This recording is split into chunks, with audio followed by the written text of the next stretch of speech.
Hari ini, pagi ini, kita akan belajar secara daring. Mengingatkan teman-teman, saya harapkan bagi yang belum memonitor segera dinyalakan handy-talkie-nya.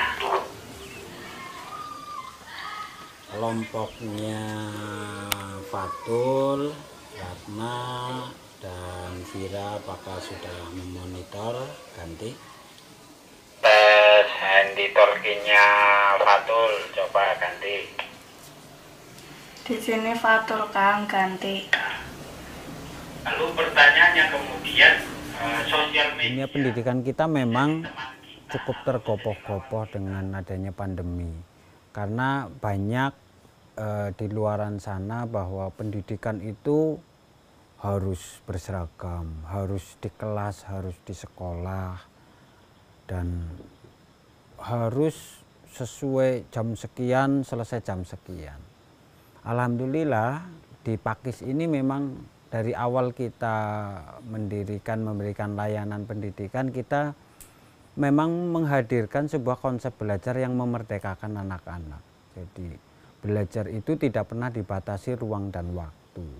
Belajar itu bisa kapan saja, belajar itu bisa di mana saja, belajar itu bisa dengan siapa saja gitu. Karena sumber belajar itu sangat banyak dan dimanapun itu tempat belajar, bukan gedung yang bagus, tinggi, kemudian hanya itu yang kemudian menjadi ruang penempa mereka untuk belajar.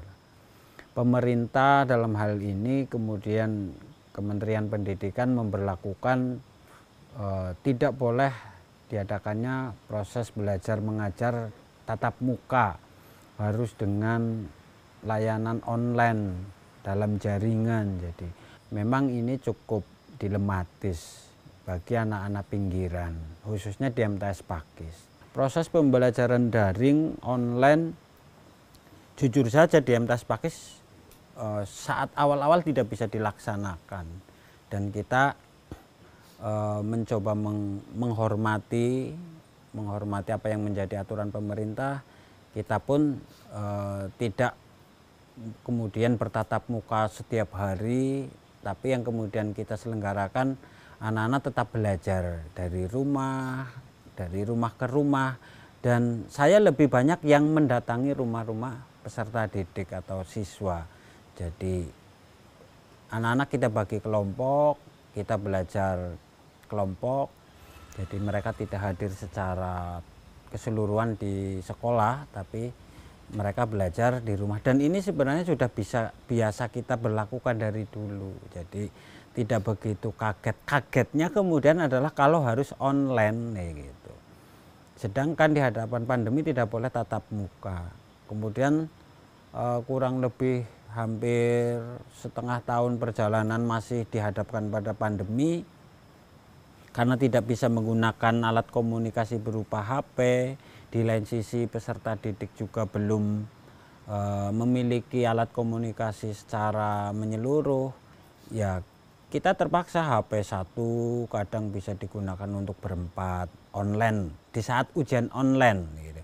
Dan ujian online pun kita selenggarakan di bukit atau di hutan gitu, yang ada sinyal tentunya, karena di lingkungan Madrasah Pakis di Kampung Pesawahan ini blank spot, tidak bisa diakses internet, apalagi akses sinyal gitu. Jadi kita memang ujian online diselenggarakan di bukit atau di hutan.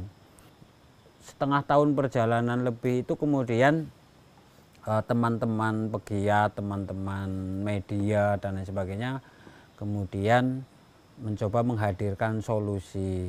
Kebetulan saya juga punya alat komunikasi berupa handy-talkie satu, dan masyarakat juga beberapa punya karena pengelola wisata. Kemudian tercetuslah kemudian pembelajaran daring online tapi pakai radio. Dan memang tidak, anak-anak tidak satu anak satu HT, tapi minimal keinginan pemerintah, anjuran yang kemudian memang harus dijalankan ini bisa kita siasati dengan belajar dengan pakai HT. Perkenalkan, nama saya Safira Triani. Nama saya Latifatul Aziza. Nama saya Ratna Widianti. Belajar di saat pandemi, saya tidak bisa belajar dengan online karena tidak ada sinyal. Saya belajarnya pakai HT. Ya, ada senangnya, tapi ada susahnya juga. Senangnya bisa melakukan aktivitas di rumah, bisa membantu orang tua juga. Karena nggak bisa ketemu teman-teman, biasanya belajar dengan teman-teman juga kalau di rumah sendirian. Hambatan yang dalam penyelenggaraan daring dengan HT ini memang waktunya terkuras habis gitu, dan setiap anak dapat pembelajarannya tidak cukup banyak waktu karena harus bergantian HT-nya, dan frekuensinya juga karena satu frekuensi harus bersama-sama. Paling yang lain mendengarkan gantian, yang lain ikut menyimak. Ya, kadang gampang, tapi kadang juga susah karena kalau gampang biasanya kalau ngerjain soal atau buat puisi itu bisa dengar suaranya. Tapi kalau pembelajaran pertanian itu susah juga karena cuma bisa dengar suaranya. Kalau biasanya kan praktek langsung. Tirose sekolah malah mboten pangkat kados niku. Karuan nggih teng griya nggih saged niku lah nyambut damel sing teng griya niku. Niku nggih sae.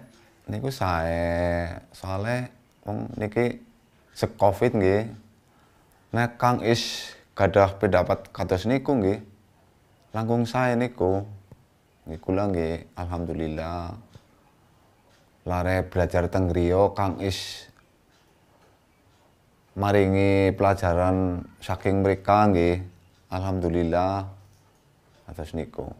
Kalau respon anak-anak sih ya kesulitannya paling sebenarnya mereka membutuhkan bahwa belajar itu ya praktek kayak gitu, belajar itu langsung gitu. Nah kalau hanya kemudian mendengar audio ya, apalagi hanya suara saja, ini kan mereka merasa bingung, merasa masih belum paham dengan pembelajaran yang memang harus mereka dapatkan. Ya mudah-mudahan dengan adanya pandemi ini yang terpenting kita mampu menjaga kondisi baik kesehatan fisik ataupun ya rohani kita, karena pendidikan ini kalau kemudian tidak mengadakan pembelajaran tatap muka ya kita nggak tahu nanti hasilnya mereka seperti apa, kan hanya mengenal dunia maya saja, dunia internet, mereka tidak bersinggungan langsung. Artinya kepekaan sosial mereka, berinteraksi dengan guru, dengan relawan, dengan teman-temannya juga sangat kurang. Ini walau alam hasilnya nanti dunia pendidikan kita ya harapannya sih tetap baik, tetap bisa bermanfaat apapun model pembelajaran. Harapannya kedepannya pandemi COVID ini segera berakhir agar bisa langsung bertatap muka. Iya, semoga cepat hilang, juga bisa ketemu teman-teman. Ya pengen coronanya cepat hilang agar bisa berangkat sekolah lagi dan bisa bertemu dengan teman-teman. Aku yang berdebu, buah karya Nia Anzalina. Hai kalian, ingatkah kau denganku? Aku yang dulu sering kau pegang, kau baca. Kau habiskan waktumu hanya dunia maya. Apa kau benar-benar melupakanku? Aku ingin ada di tangan dan hatimu. Kau baca aku, kau sentuh aku, hingga separuh waktumu. Terus mencumbuiku penuh rindu. Salam dariku Al-Quran yang kau biarkan